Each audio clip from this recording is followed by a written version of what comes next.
Muy bien, estamos de regreso en Encendidos. Mauricio Fernandini y Valery Vázquez de Velasco, y tenemos como semanalmente, lo venimos haciendo, la secuencia Familia y Justicia. Para ello abrimos nuestras líneas telefónicas. Les digo de qué se trata. Antes tiene que ver con un tema que además hemos ya tocado la semana pasada y quedaron muchas preguntas en el aire. ¿Cómo proceder a la demanda de alimentos? Esta vez vamos a tratar el tema relacionado a cuando se tiene varios hijos, cómo hacerlo, y para ello vamos a comunicarnos de inmediato con Lorena Mesa. Les doy los números de teléfono. 212-4100, 212-7165 y gratis desde regiones el 0800-131-40. Hemos tenido claramente muchas preguntas en torno a esta demanda de alimentos. ¿Qué es lo que se debe hacer? ¿Cómo proceder? A veces no se tiene además la opción de tener un abogado, con lo cual la doctora Lorena Mesa nos ayuda con sus preguntas. Doctora, buen día. Buenos días, Valery, Mauricio. Gracias por esta oportunidad de compartir con ustedes. Gracias por estar con nosotros y orientar a los oyentes. Como bien ha dicho Valery, nuestras líneas están abiertas, 212-4100, 212-7165. Hay algunas variantes en el procedimiento cuando una demanda por alimentos va sobre un hijo o más de un hijo, ¿o es el mismo procedimiento, doctora? Si una persona que demanda alimentos tiene uno o más hijos, el procedimiento es el mismo, es una demanda de alimentos. La diferencia es que en la demanda va a tener que señalar que tiene 1, 2 o 3 hijos, y la pensión solicitada no debe de exceder del 60% de los ingresos netos de la persona que estamos demandando, ¿no? Evidentemente hay que respaldar los gastos que estamos afirmando con recibos, con boletas, tickets, constancias de estudios y todo lo que pueda dar convicción al juez de lo que estamos realmente gastando mensualmente, y también probar la capacidad económica de la persona que demando, ¿no? Si no la puedo probar, por lo menos señalar a qué se dedica, ¿no? Para que el juez tenga una mayor idea al momento de emplazar al obligado. ¿Qué es lo que tiene que pedir el juez, por ejemplo, en torno a los ingresos del demandado? ¿Cómo es que finalmente se puede saber que esos son los ingresos reales? Primero, que la norma señala que toda persona que es demandada por alimentos, ya sea el padre o la madre, cualquiera de los dos pueden ser demandados porque la obligación es de ambos, tienen que, al momento de contestar la demanda, presentar la documentación que acredite su capacidad económica, ya sean boletas de pago, recibos por honorarios, declaración jurada, y en su defecto de no contar con ninguno de estos documentos porque quizás la persona demandada es informal, entonces deberá presentar una declaración jurada con firma legalizada ante notario, donde esta persona señale cuáles son sus ingresos mensuales, que no debe ser menor de la remuneración mínima vital, ¿no? ¿Y puede el juez pedir, por ejemplo, a la SUNAT o a algún organismo esos datos, los datos sobre cuánto dinero tiene o mueve el demandado? Así es, ¿no? Además de este requisito legal que todo demandado o demandada debe presentar, el juez va a solicitar, en el caso que sea una persona dependiente, va a solicitar el informe a la empresa donde trabaja para que, valga la redundancia, informe sobre todos los ingresos de libre disponibilidad que percibe este trabajador, esa trabajadora, ¿no? Asimismo, podrá oficiar también a SUNAT o a diversas entidades para poder esclarecer cuál es la capacidad económica de la persona a la que demandamos. Asimismo, también para poder esclarecer el estado de necesidad de la parte que demanda, podrá también emitir oficios para quizás un hospital donde es tratado este menor de edad por alguna enfermedad crónica, pedir la historia clínica. Entonces, de ambos lados, el juez va a poder utilizar su poder para poder recabar esa información y tener certeza al momento de emitir la sentencia. Recibí el testimonio de más de una madre de familia con más de un hijo, en algunos casos 4 o 5, que me narraban la historia de cómo se produjo el abandono del padre de sus hijos y que ellas intentaron obtener una pensión de alimentos, pero les resultó tan desgastante en en cuanto a emociones, a sentimientos, a tiempo y a dinero, que dijeron no, yo los voy a mantener.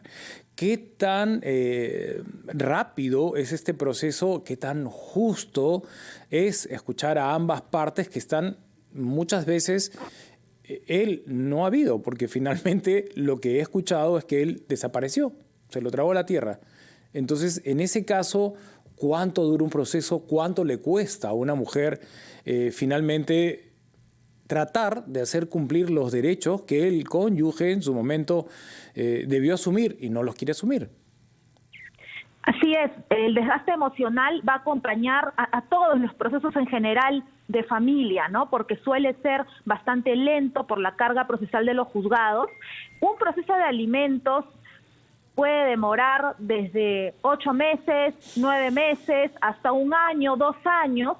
Esto va a depender de la defensa que haga la otra parte o de la conducta procesal que tenga, quizás de dilatoria, ¿no? Pero para eso los abogados tenemos que estar siempre pendientes de los casos de alimentos. Bueno, en la medida que sea posible, comunicarnos con el juez a través de las plataformas virtuales o presenciales, que tengo entendido ya se están habilitando algunas, para poder pedir celeridad, iniciar escritos, pidiendo también que sea resuelto lo que estamos solicitando, pero sí, puede ser realmente muy desgastante y la persona podría, como por decirlo de alguna manera, tirar la toalla y no continuar, ¿no? Pero para eso, bueno, en mi caso animo a mis clientas para que sigan y no desfallezcan, porque vamos a lograr la sentencia, ¿no? Lo peor que puede pasar es dejar el proceso, ¿no? Claro, justamente con el ejemplo que estaba preguntando Mauricio, en el caso de que la madre se haga cargo de todo y resulta que al tiempo pues ya no tiene dinero, ya no tengo la posibilidad de mantener a los niños como lo estaba intentando hacer, el Poder Judicial puede, a partir de ese momento, a pesar de que haya retrocedido en la demanda, regresar a ello, o se tiene que abrir un nuevo proceso? ¿Cuál es el procedimiento ahí? Claro, si como demandante yo ya abandoné ese proceso y ya se encuentra actualmente concluido, ya no voy a poder reavivar ese proceso, voy a tener que iniciar uno nuevo, ¿no? Acá quería hacer una acotación que es muy importante. Mencioné que un proceso puede demorar 8 meses, 9 meses, 1 año, hasta 2 años, pero tenemos la figura de la asignación anticipada, la medida cautelar de pensión provisional de alimentos, la cual se puede pedir desde un inicio del proceso para que se pueda tener este aporte económico mientras dura el proceso y hasta que tengamos la sentencia definitiva. Entonces, ese tiempo se puede esperar con ese aporte que puede ser poco, pero que va a ayudar a que haya algún ingreso económico para poder solventar los gastos del menor de edad. Tenemos una primera llamada, le agradecemos a Salvador su participación y la doctora Lorena te escucha con atención. Buenos días, bienvenido. Señora, buenos días. Primero quisiera felicitar por su programa y así mismo hacerle una pregunta a la doctora. A mí me mencionaron por alimentos, pero yo ya le estoy pasando normal. Incluso tuve que pagar 2 liquidaciones de algo de 10.000 soles. Eso fue entonces, pero como me agarré ese tiempo, mi esposa me hizo el juicio como sin tener ninguna clase de conocimiento, nunca me dio una notificación, porque mi DNI estaba me sacaron con la elección de mi DNI anterior. Ya, bueno, es que quizás fue un error mío. Pero el abogado me hizo hacer pasar una cierta cantidad y como ya salió la sentencia en última instancia, ya me confirmaron el monto que tengo que pagar. Dígame, puede ser con respecto a lo que yo estaba pagando una cierta cantidad nomás. Yo tengo que reintegrar. Y ese reintegro se puede hacer en partes fraccionadas, y tengo que esperar que salga la liquidación. Ya, en el caso de que tenga, Salvador, deuda y consideras que es impagable por el momento, puedes pedir al juzgado que le corra traslado a la parte demandante para poder buscar un pago fraccionado, ¿no? De estar de acuerdo ustedes, no hay un motivo para que no puedas hacer ese pago fraccionado, ¿no? En armadas. Pero ahí voy a hacer una pregunta adicional. Si es que la parte no se pone de acuerdo, que es lo que suele suceder, entonces depende del juez. ¿Quién es el que tiene la última palabra si es que él solamente tiene la opción de pagarlo de forma fraccionada? Lorena, sí. Vamos a responder la pregunta de Valerie con la que se han identificado miles de oyentes inmediatamente después de este receso, si nos los permites. Muy bien. Regresamos con Encendidos.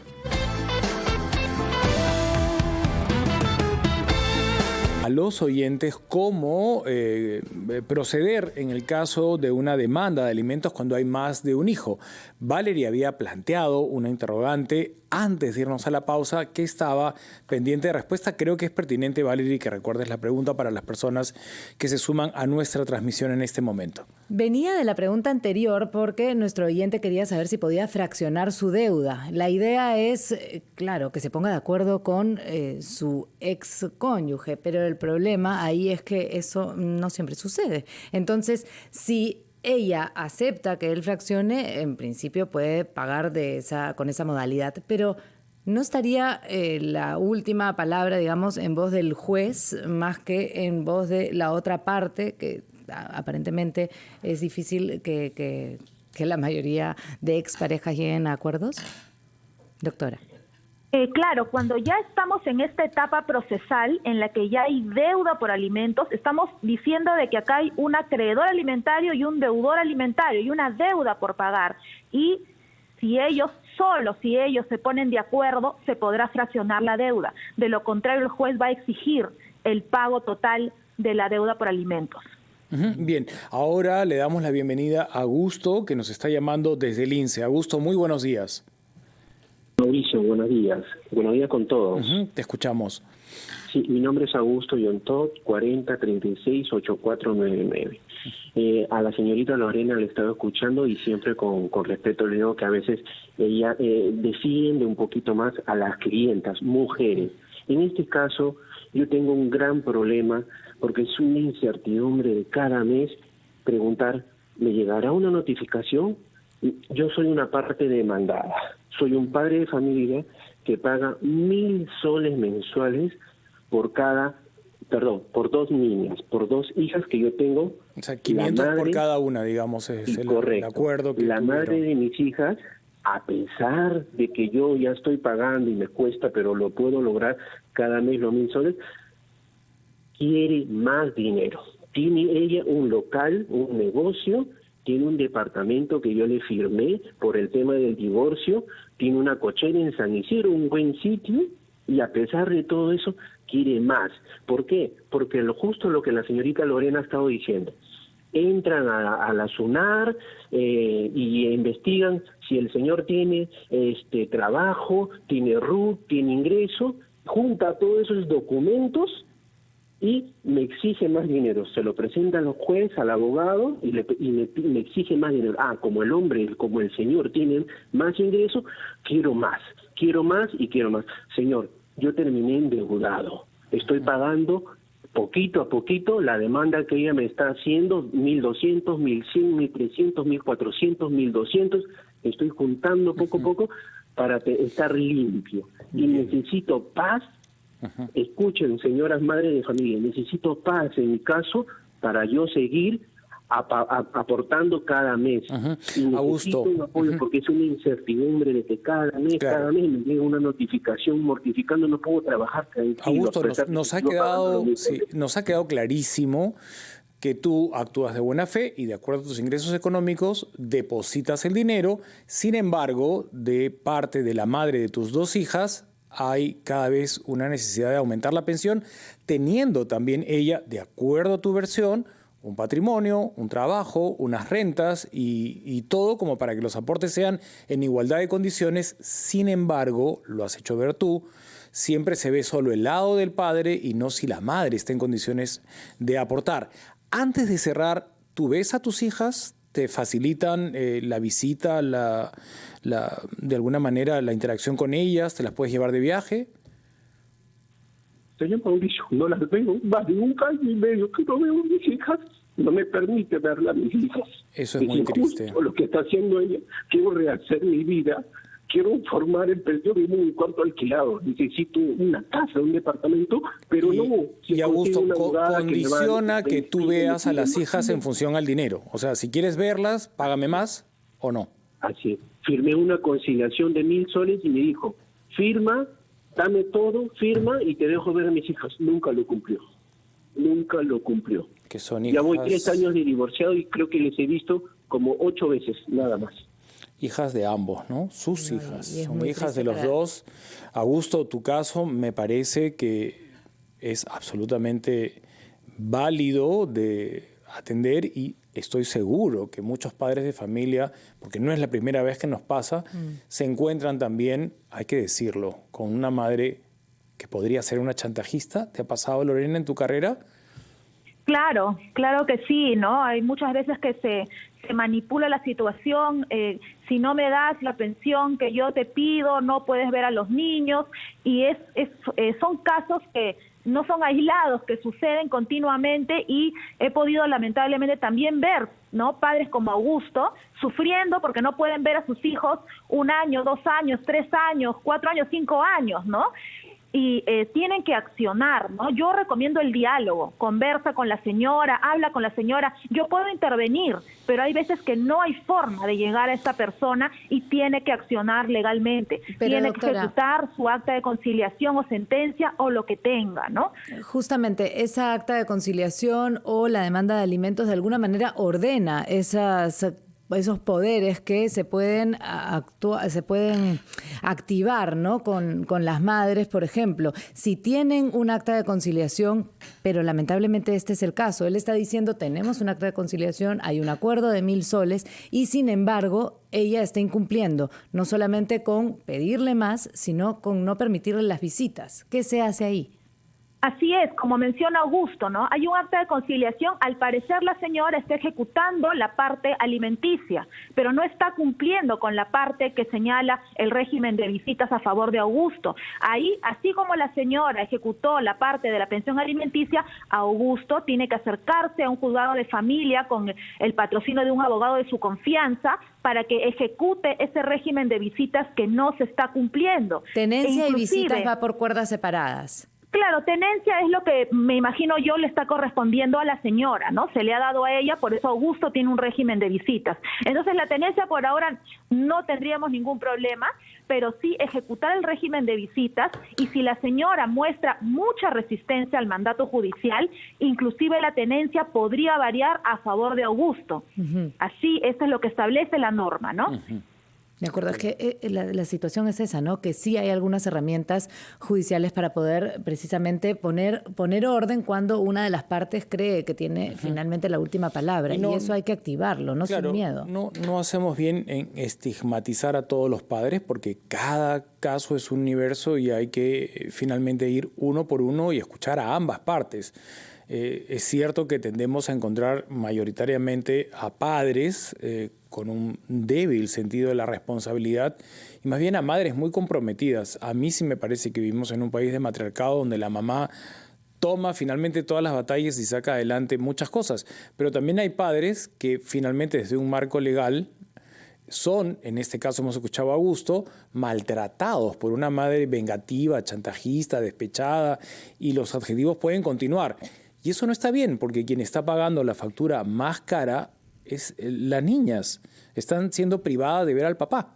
Sí, eso es importante, ¿no? Que cada uno de los hijos claro, y eso no lo recuperas con ninguna indemnización económica. El tiempo pasó y las niñas se privaron meses de ver al papá. 8 meses que no las ve. Es una pelea además muy difícil porque si bien en este caso el señor Augusto está diciendo que él paga 500 soles por hija, también habría que saber cuántos que paga la madre por cada una de esas hijas, porque tal vez sí es insuficiente. ¿Y cómo hacer, más allá de la dificultad que él tenga para cubrir esos gastos, si realmente es justa la cantidad que da? Doctora. Así es, Valerie. La norma también señala, y en efecto se realiza de esta manera, si son 2 o más los obligados, acá ya tenemos 2, papá y mamá, si son 2 o más los obligados a cubrir con esta pensión, Augusto podría también demandar lo que es el prorrateo de la pensión alimenticia para que entre los dos cumplan en partes proporcionales con cubrir estos gastos, ya que él comentó que la señora tiene negocio, entonces tiene capacidad económica y podría ser una alternativa para él que él solicite al juez el prorrateo para que los dos, digamos, mitad a mitad, satisfagan las necesidades de la niña. Bien, hemos recibido 2 llamadas de 2 padres de familia. El primero, que quería saber si lo que le ha indicado el juez que tiene que pagar lo va a fraccionar y en cuántas cuotas y de acuerdo a sus posibilidades, pero dispuesto a negociar. Y el segundo, bueno, se ha quebrado al aire por razones que ustedes han entendido, es absolutamente válido, se nota que ya no tiene más de a dónde dar y quiere ver a las hijas. Queremos, por favor, comprometerte, Lorena, a atender a Nelly, que nos está llamando desde Huancayo, pero necesariamente tenemos que ir a un brevísimo receso antes de escuchar atentamente a Nelly, a quien le agradecemos y le pedimos disculpas por la breve pausa que vamos a hacer antes de escucharla.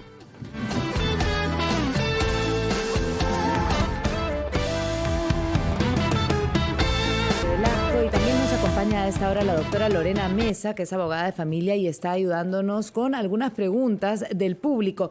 Nelly desde Huancayo había quedado pendiente, queremos escuchar su consulta y le pedimos a la doctora Mesa que por favor le responda a esta inquietud. Nelly, buenos días. Buenos días Mauricio, buenos días Valeria y buenos días doctora. Bueno, mi consulta es de la siguiente manera. Yo tengo una hija que era menor de edad en ese tiempo y se hizo una demanda de alimentos, pero se dilató tanto el tiempo para salir la sentencia y resultó que el señor falleció con el COVID, pero para ello ya había cobrado todo su AFP, prácticamente nos dejó en la nada, se archivó el documento, la demanda por alimentos, y ellos tenían unas hijas mayores, hicieron la sucesión intestada y entonces no están considerados mis hijos en la sucesión intestada. ¿Cómo podría yo proceder, por ejemplo, en ese aspecto? De acuerdo. Nelly, gracias por tu pregunta. Sí, te pedimos... Sí, le íbamos Nelly, a pedir a que se queden en línea por si tenías alguna consulta más.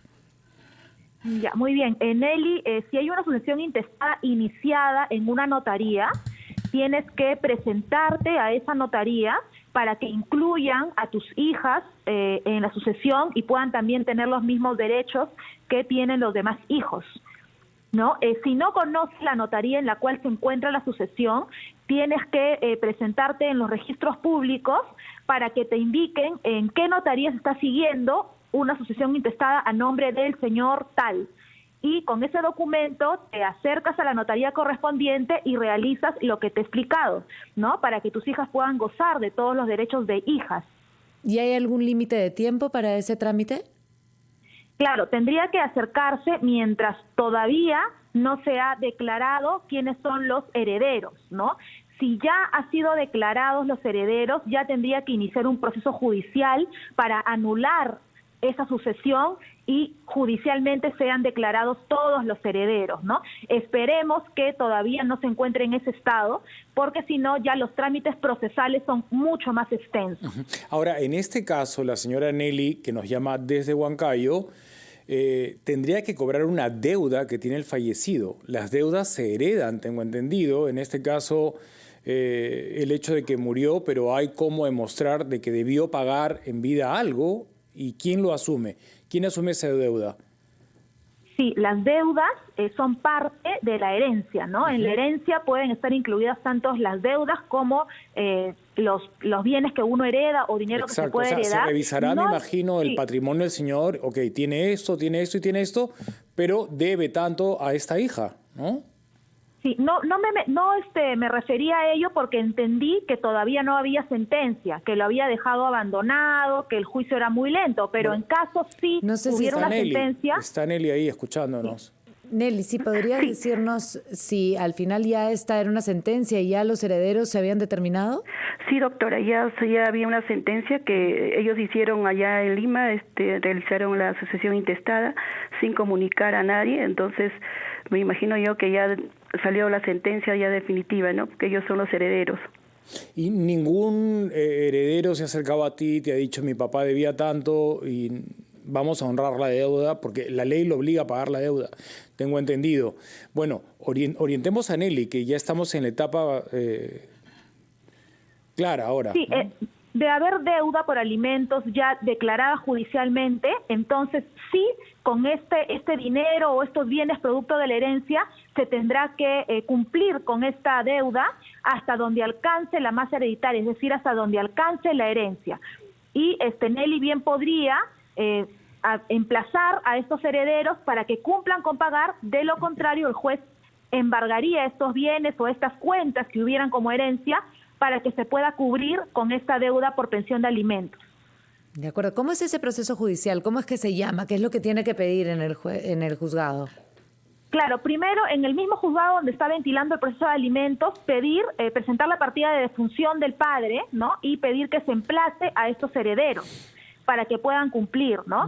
De lo contrario, ya tendría que la sucesión intestada ventilarse en forma judicial para que allí se pueda hacer el cobro de la deuda, ¿no? Ya hablaríamos de una sucesión intestada en forma judicial, porque el notario, una vez vea que hay un litigio sobre los bienes, no va a poder continuar con el proceso en la vía notarial. De acuerdo, entonces ese ha sido, bueno, el caso de la señora Nelly, ¿no? Porque ya se complica, ya termina pasando de un caso de alimentos a la sucesión de los herederos, ¿no? Ya es más difícil, sí, y aparte que ya hay sentencia. La ley obviamente respalda a Nelly y a las hijas de Nelly, o una hija, no sé, que también además de cobrarse la pensión es una legítima heredera, porque hereda tanto como las otras hijas, ¿no? De quedar algo, ¿no? Aparte de los alimentos que tenían que pagarle. Lorena, nos preguntan por el interno si en el caso de pensiones acumuladas, como el de Nelly, que se pasan 10 años sin pagar y la persona se vuelve mayor de edad, ¿se cobran intereses? ¿Esta deuda prescribe, no prescribe? Claro, si la persona ya cumplió la mayoría de edad, esta persona a su mayoría de edad, porque ya sería la titular del cobro de la deuda, ya no la madre, puede bien cobrar estas pensiones devengadas, ¿no? El tema acá es de que si esta deuda ya tiene 10 años o más sin haberse cobrado, esta deuda va a prescribir, ¿no? Prescribe, entonces, eso es lo que nos escribía. Una deuda ya de 10 años o más de antigüedad, ya no vamos a poder cobrarla, ¿no? O si intentamos cobrarla, la otra parte va a argumentar que ya prescribió. Claro, porque nos escriben justo que le empezó la demanda por alimentos cuando la niña tenía 11 años, ahora tiene 21. O sea, está a punto de prescribir, está en los 10 años. Si pasa a los 22 años de edad, ni la hija ni nadie van a poder cobrar eso porque prescribe. Así es, hay que tomar en cuenta la fecha de la sentencia, ¿no? Para poder considerar el plazo de la prescripción de la deuda, ¿no? En todo caso, las pensiones que sí son menores a los 10 años sí se podrán cobrar y las que son mayores a 10 años ya no. Yo creo que algo hay todavía que se podría cobrar, ¿no? La deuda más reciente, ¿no? La que todavía no ha prescrito. De acuerdo. Doctora Lorena Mesa, muchas gracias por estar con nosotros. Hay, como siempre, muchas inquietudes del público. Vamos a seguramente tocar el tema de la demanda de alimentos, de los abogados, de cómo fraccionar, de cómo ver también el pago anticipado más adelante para poder pues acabar con estas preguntas, a ver si algún día lo logramos, porque la verdad es que son varios ángulos y como decíamos antes, cada persona tiene una historia individual, ¿no? Siempre hay matices que ver y que tratar. Muchas gracias a la doctora Lorena Mesa.